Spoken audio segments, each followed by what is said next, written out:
Hi, I'm Marty Levinson. Welcome to the Northtown News Magazine. Hi, I'm Marty Levinson. Welcome to the Northtown News Magazine. Hi, I'm Marty Levinson, and you don't want me anywhere near your hair. Hi, I actually would have seen Marty Levinson today if Ventra had actually sent me a card. Come on, baby, don't you wanna go? Come on, baby, don't you wanna go? Back to that lemon light city, sweet hope, Chicago.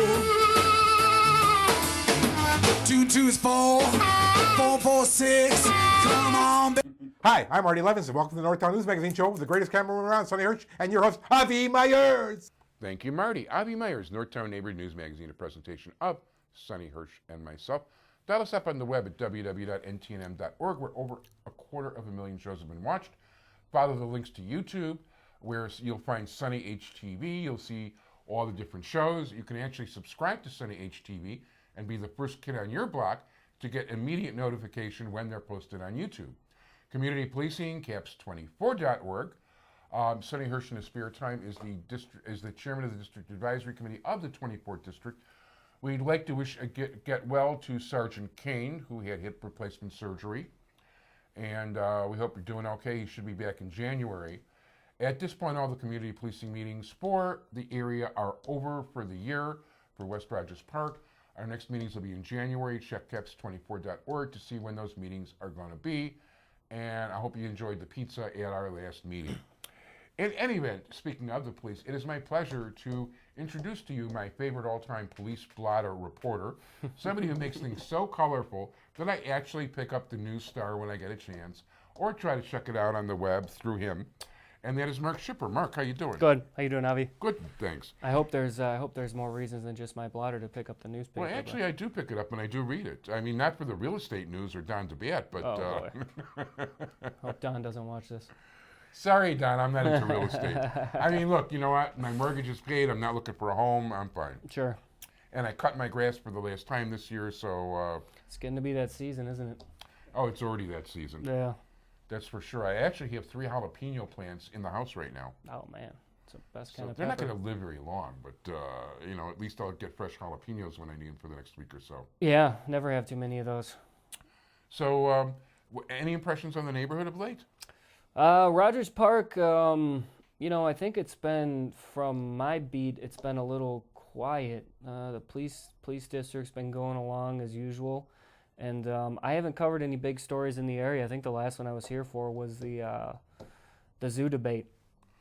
Oh, that's right. And of course, basically what happened is that, 20 years ago, basically, and we talked about this on the air last time. 20 years ago, the alderman went to the mayor and said, this can't happen. And the mayor went to the zoo and said, you're keeping the zoo. Yeah. So they let the thing deteriorate for 20 years and say, we can't fix this. And now it's going to become something silly. Yeah. And by the way, the thing that bothers me the most, and I shouldn't say something silly, whatever they're going to do with it, they're going to do with it. I'm not going to prejudge. It's not going to be the zoo, though, and the zoo is a big attraction to a lot of people. The fact is the Park District held public meetings that were shams, where they invited people's input and took none of it. Yeah. Yeah, I was there for the initial one at Deborah Silverstein's office, and they were there and just rolling out what they did. So, I mean, that's kind of old news now, though, so sorry to bring up something old. No, there's no question about it. And the fact of the matter is that, Deborah went along 100%. Deborah never stood up for the community, who was very active in trying to get something done. And you know what? Why are they holding meetings in an alderman's office? Okay, Indian Boundary Fieldhouse kind of burned down, but you can hold it at Warren Park, hold it someplace public, hold it someplace where there's room where people can talk. All her meetings, like when they try to start a block club on the 6600 block of Artesian, for neighbors that were having problems with the Latin Kings over there, instead of holding the meeting in somebody's house on the block, all the meetings are by her, and not as many people are going to show up, but she probably wants. And, they're very uncomfortable in the setting, and it's not a large place. Yeah. Yeah, I think they did hold the later ones at Warren Park. I think they moved them. But Well, actually, I those don't were know. meetings not sponsored by the aldermen. That the neighbors themselves saw that we're going to do this on our own. Yeah, yeah. Well, there was a pretty serious group of people who cared about that park. I know and wanted to get something done. I talked to a bunch of them, and it was interesting. You know, people. I talked to people who'd been around for a long time, and they had pretty large memories of being kids and being taken to that zoo. And at times they had wolves and bears there, and it was like a legitimate zoo.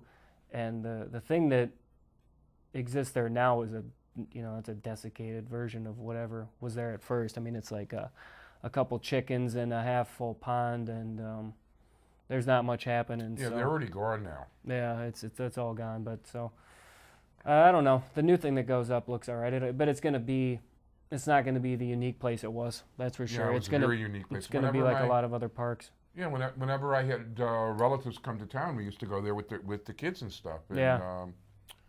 it was very enjoyable for people. Yeah. So no question about it. Anything happening police beat wise? I mean, do you see any change in the neighborhood crime wise? No. You know what? It has been the thing that Superintendent McCarthy is touting is that crime is down, and Rahm Emanuel tries to do it too, and statistically it is, and the people who live on the north side are lucky, and because 24 is the busiest police district on the north side, and it's one of the slowest police districts overall, citywide. So it's been you have your occasional shootings, you have your occasional weird gang-related incidents in Rogers Park. I mean, a lot of the stuff's unexplainable. You know, cars pull up at the mouths of alleys and fire gunshots at apparently nothing. Reminds me of like Joseph Conrad's Heart of Darkness, where that ship's shelling the continent into the bushes, and they say there are enemies in there, but nobody can figure out who the enemies are. And so maybe it's target practice. I don't know. So Could be too. You take enough crack, and you shoot enough crack, and you see anything. Sure, yeah, absolutely. They could be firing at who knows what over there. But I'm trying to think when the last murder was, and it's been a while. After those shootouts on Howard Street, when Blake Lamb was killed in the middle of the day, and there were 3 killings in like a week in that triangle up by the cemetery up there. Ironically, it's always by that cemetery. Other than that, I don't think there have been too many big murders. We had a weird grisly murder over in 20, which I mentioned to you the other day.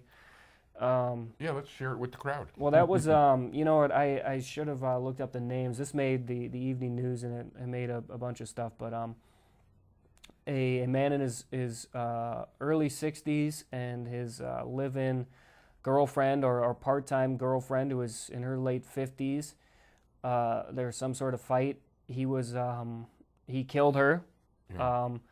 and I got a smile on my face. It's not funny. You get a little bit of gallows humor when you've been in the police department long enough, but it's true. I mean, it's like you got to. I mean, it's how you keep your sanity. It really is. It's such a gruesome thing. You've got to put something to it. It's not like somebody's showing a lightness toward the situation. Right. I mean, I was a police reporter too once upon a time. Yeah. So I mean, you know what I'm talking about. This guy called the local funeral home and said, I need you to pick up a killed body.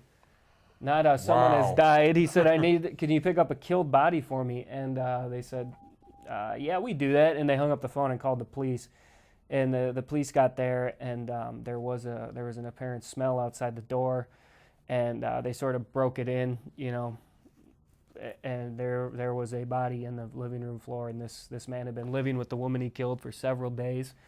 And he was in the back, and he was he did not come quietly. He had to be tasered and handcuffed, and he was shouting that he needed forgiveness from God for what he'd done. And it was a gothic sort of scene over there, and it was bizarre. So there was that. But that was in 20. Yeah, not 24 now. Rogers Park. 20 Park, is just immediately south of us. That's from Peterson down to I don't know exactly, Irving, Wilson, Lawrence. Yep, Peterson down to Lawrence is where it ends. So yeah, at one time 20 and 24 was one district. I mean, there was no 24. Yeah, that makes sense. I mean, they're right next to each other. So And they as a cover matter a of fact, swath. there's been rumors, and if any of you can do anything about it to stop it, do it. But there are actually rumors right now floating around that 24 and 20 might be combined. Yeah, I've heard that too. And I don't know. They'd have to keep both districts open, in my opinion, because they need both lockups. 24 has a lockup and 20 has a lockup, and they're not far apart from one another, but there's enough distance between those two districts where you need a lockup between those two places. Because if something happens on the southern, southwestern end of 20, they'd have to go far to the northeast to lock somebody up at 24, and then you're talking about pulling police units off the street for an extra 30 or 45 minutes, and you don't want to do that. No, so. definitely don't want to do that. And as a matter of fact, if they were going to tear down the old Spa Motel, which basically was the home of lewdness for this neighborhood and the playground of Mather High School children for many decades. I'll bet. Oh man, those are seedy little spots over there.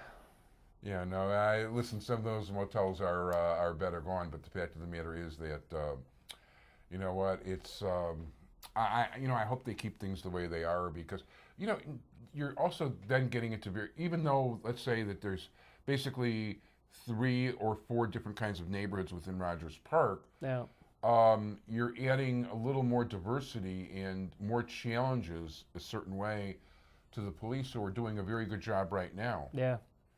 And, I understand the budget constraints, but, you cut enough policemen, Mr. Emanuel and Mr. Daly, time to cut some other things. Yeah. No kidding. I mean, we mentioned that before the show about the budget constraints, and where do you want to really make your cuts? You've got, what's his name, this guy Ward, collecting $110,000 in salary and 2 pensions, and he's Madigan's best friend, and the public pension system's broken and is going to bankrupt the state, and teachers and policemen get cut out of the budget. It's like the priorities are so screwed up. It's pretty hard to explain. Yeah, the teachers and the policemen, and I would add sanitation, are probably real priorities. Yeah. So you gotta kind of keep things clean up to a certain point. Yeah. Not too clean. Well, actually clean. Yeah, it's a good thing.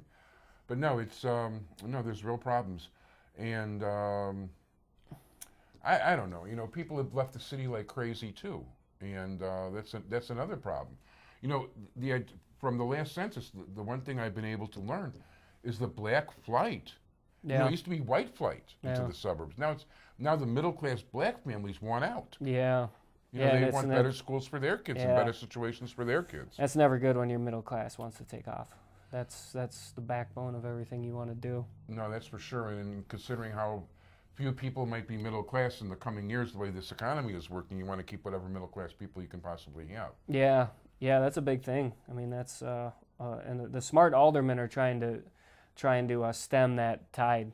They're trying to get as much money as they can back into schools, and to keep parents with good jobs and good values and priorities from leaving the city to go to the suburbs or to go to private schools to have their kids taught, like Mayor Emanuel, for example. The public schools are good for everybody except his kids, apparently. Well, you know what, he says that, but I can't say that I blame him one bit, depending on the neighborhood the kids are in. Yeah. I mean, some schools are better than others. Well, he lives up in Ravenswood. It's nice up there. I mean, that's where Emmanuel's not in Ravenswood anymore. He's not? I don't. Yeah, think he is. He's on. Is it his old house now? He's on Hermitage. Well, he still has the house there, and the cops. Okay. The cops are out there every day protecting it. So, like, we were at unless this happened just very recently. No. Over 4th of July, we were at a protest at the mayor's house for the newspaper, and it was. I shouldn't say the address on that. It's a well-known address, but it's on Hermitage Avenue, and the whole protest was staged outside the mayor's house on Hermitage, and then marched up to Chase Park. So, unless he moved very recently, he's still on Hermitage. You know what I was thinking? I forgot about the fact that where he didn't have that house, of course, for a couple of years because Right. he leased it out. They so rented it I out. was thinking about him being on Milwaukee near wherever. Yeah. About 1000 North. But no, you're right. That's no longer the case. Yeah. When you talk about those, that's part of the problem with city council is you have so few aldermen willing to speak out. Mm-hmm. And I try to get some of those guys on the show. Like one of the guys I had that to me is a refreshing breath of air is Scott Wagaspak. Yeah. And he's one of my favorite people. And we had him on. Has he been on here yet? Yeah, he has been on. Okay. And I will definitely be reinviting him. And as a matter of fact, I'm going to get some more of those 9 people. Well, let's see, because even though there's 9 people that consist of the Progressive Caucus, Yeah. some of them are, we'll see, because some of them have been perennial Emmanuel voters. Yeah. Like Amiel Pavar, who originally I thought was going to be very independent as part of that caucus, but he still votes almost every time with Emmanuel. Yeah. So if he shows some backbone and independence, then I'll get him on. If he's just going to be another voice, another rubber stamp, I'm not interested in him. Yeah. I think on so many of those issues, I don't need to carry any alderman's water for them. I mean, they vote how they vote. They have their reasons sometimes, so I understand exactly what you mean. No, there's Mefek Fioretti and Wagspack are the main 2. Leslie Hairston is somebody else too that I'm interested in having on because she's a true independent voice. Okay. I don't know Leslie. So we'll see who else. And I have had on, she's Hyde Park, which of course is out of your area, and also the guy who ran against Dorothy Brown. But I had him on as a candidate for her job and not as alderman. Hispanic, I can't think of his name offhand. Really good guy. No, I was talking to the Hyde Park Herald, the editor down there, or actually the owner and operator, and then the editor by email. I was trying to help them get a police blotter set up in their area. Oh, cool. She'd read our stuff and she wanted to know how we were getting police stories like we were, and so I called and talked to the owner, and her name is just slipping my mind right now. Nice lady, and she wanted just to know what I did and what they could possibly do, and I gave her the game plan, what to do and to keep pushing. I told her it took me 3 months to get in the position I was in to see those stories, and yeah, that's because the person before you kind of ruined things. yeah, there was that, and I told her I wouldn't mind writing down in Hyde Park. I said, if you guys have any assignments, send them along my way. So maybe by you'll the see way, a byline down Madam there Editor, someday. he is the best police blotter writer I've ever seen, and it's probably why she called you. So that's for sure. I mean, your stuff is really colorful. It's there. It's all the way good. And Mickey's hands say, we got to say goodbye. So even though I'm barely starting to scratch the surface, and we'll invite you back early and often, the same way Chicagoans vote, Mark Schipper, ace reporter, best news police blotter I've ever seen with the News Star. You can check them out on Facebook. Facebook, Inside Booster, and News Star, and we produce the Skyline too, which covers downtown. So check them all out. Mark, thank you very much for being here. Thank you, Appreciate Avi. it. Okay, Yes, all sir. the best.